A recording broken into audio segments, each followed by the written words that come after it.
কলকাতা দলের জন্য সবচেয়ে বড় খুশি খবর হচ্ছে আজ রাজস্থানের বিপক্ষে ম্যাচ দিয়ে মাঠে নামছে মাতিসে পাতিরানা দীর্ঘদিন চেষ্টা করে এনওসি পেয়েছে। এখন তিনি আইপিএল ইতিমধ্যে যোগ দিয়েছে কলকাতা নাইট রাইডার্সের সাথে।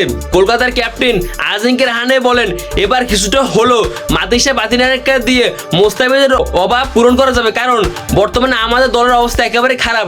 আমরা লাস্ট 6টা ম্যাচ খেলছি, এখান থেকে আমরা একটা ম্যাচও জিততে পারিনি। শুধুমাত্র পাঞ্জাবের বিপক্ষে একটা ম্যাচ পরিত্যক্ত হয়েছে, এখান থেকে একটা পয়েন্ট পেয়েছি। বর্তমান দেখুন মোস্তাফিজকে হারিয়ে আমরা একেবারে নিঃসঙ্গ হয়ে গেছি। মোস্তাফিজ যদি থাকতো তাহলে আমাদের বলের লাইন আপটা আরো শক্ত হতো, কিন্তু দেখুন মোস্তাফিজ শুধুমাত্র রাজনীতির কারণে খেলতে পারে। এখন আমরা বর্তমানে মোস্তাফিজকে অনেক মিস করছি। পরবর্তী আসলে চেষ্টা করবো মোস্তাফিজকে আমরা ডাইরেক্ট সাইনিং দলে নেবো, কারণ মোস্তাফিজ বর্তমানে পিসিএল পারফরমেন্স করছে এবং তার কাটার সামনে যেই আসে সেই দোষ পড়ে যায়।